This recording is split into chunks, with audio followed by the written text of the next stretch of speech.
Всем привет! Друзья мои, мира вам и крепкого здоровья! Сегодня осетинский пирог. Блюдо с большой историей и важным смыслом. История осетинского пирога насчитывает не одно столетие. Осетинский пирог разрезают на 4 части или на 8. Настоящий осетинский пирог – это когда много начинки и тонкое тесто. Мне хочется, чтобы каждый из вас хотя бы один раз в жизни приготовил осетинский пирог. Это очень вкусно. Но посмотрите, какая роскошь. И много, кстати, начинки. Посмотрите, тонкое тесто. Не зря старалась. Сейчас вам покажу со свекольной ботвой. Давайте готовить. Это очень вкусно. Вы должны это приготовить хотя бы один раз в жизни. Поехали! Друзья мои, на столе продукты, которые мне понадобятся для приготовления осетинских пирогов. 450 грамм картофеля сейчас поставлю отваривать в слегка подсоленной воде. Затем я в картофель добавлю 30 грамм сливочного масла, и 30 грамм сливочного масла понадобится для смазывания готовых пирогов, которые я достану из духовки. 50 грамм свекольной ботвы и 450 грамм сыра. У меня моцарелла, можно использовать сулугуни, можно использовать осетинский сыр. Сейчас я сыр уберу в холодильник, поставлю картофель варить и займемся тестом. Для осетинских пирогов я готовлю дрожжевое тесто. Не переживайте, тесто несложное, спокойное, справится любой. 370 грамм или миллилитров теплого молока. Теплое это градусов 40. Добавляем в него чайную ложку с верхом сахара 10 грамм, чайную ложку с верхом 10 грамм соли и 7 грамм быстродействующих сухих дрожжей. Здесь тоже чайная ложка. Все перемешиваем. Будем считать, что сахар и соль растворились, и этого достаточно. Готовить тесто я сегодня буду с помощью миксера. Это возможно делать и руками, но вымешивать вы такое тесто будете минут 10. И миксером 10 минут. Выливаю в чашу миксера. Друзья мои, вот здесь у меня 500 грамм муки.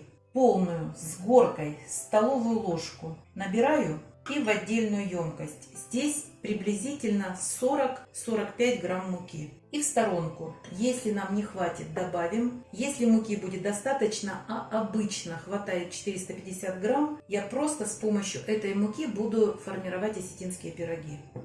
Сейчас ложек 6-7 высыплю в молоко и включу миксер. Затем в процессе вымешивания еще буду добавлять муку и смотреть по консистенции. Но я повторяюсь, обычно 450 грамм муки хватает. Включаю, буду замешивать и постепенно добавлять муку. Вымешивать в течение 10 минут.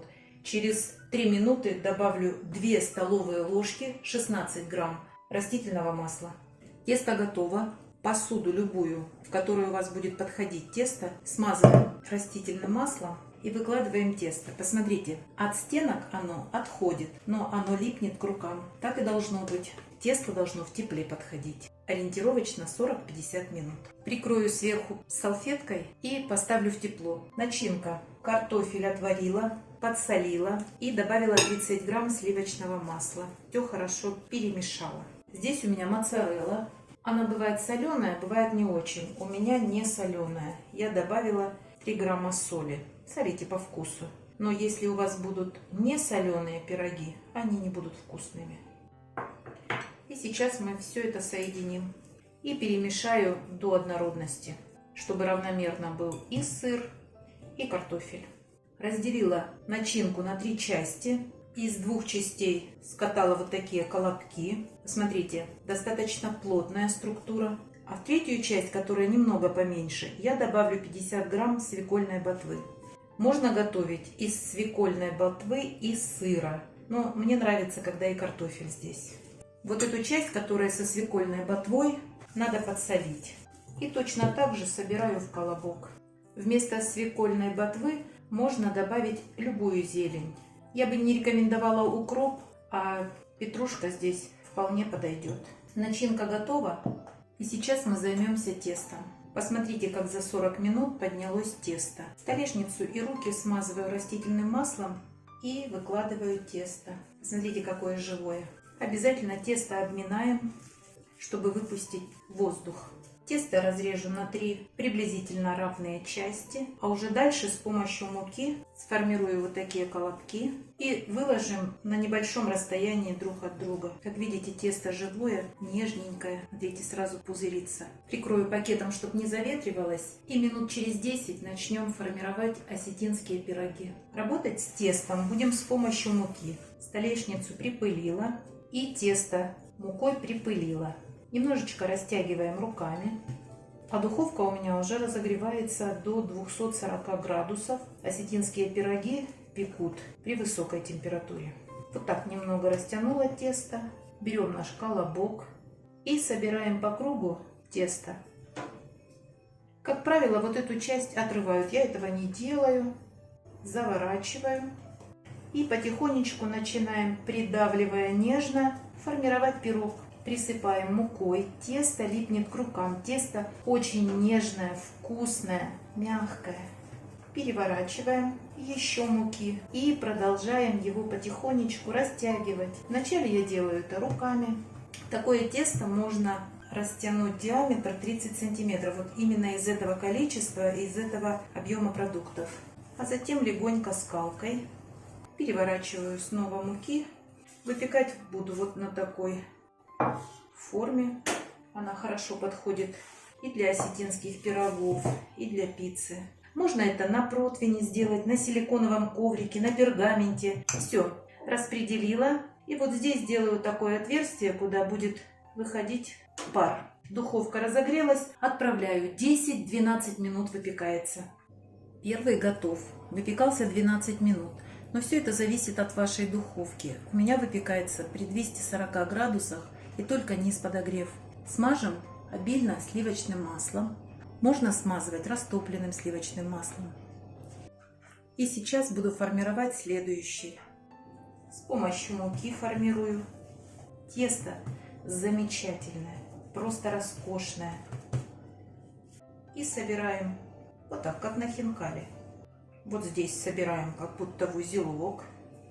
Присыпаю мукой и формирую пирог. Вообще, кто придумал осетинский пирог, тот гений. За то время, пока я формирую, противень остыл.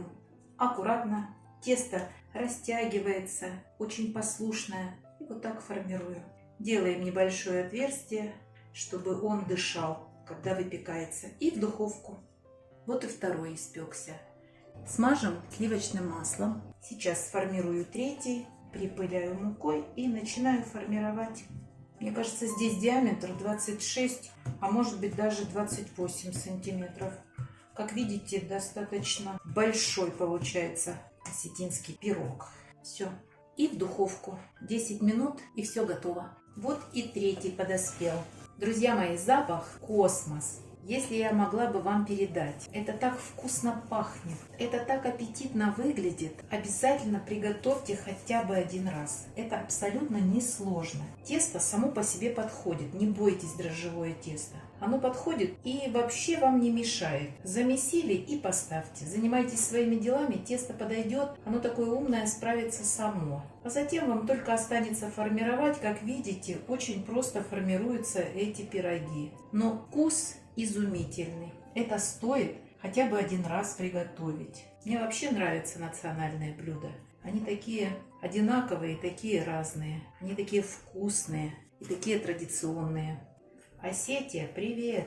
Ну красота же! Сейчас немножечко остынет и разрежу. И покажу, какие они внутри. А вы, друзья, не забывайте подписываться на наш с Петровичем канал. Пока-пока!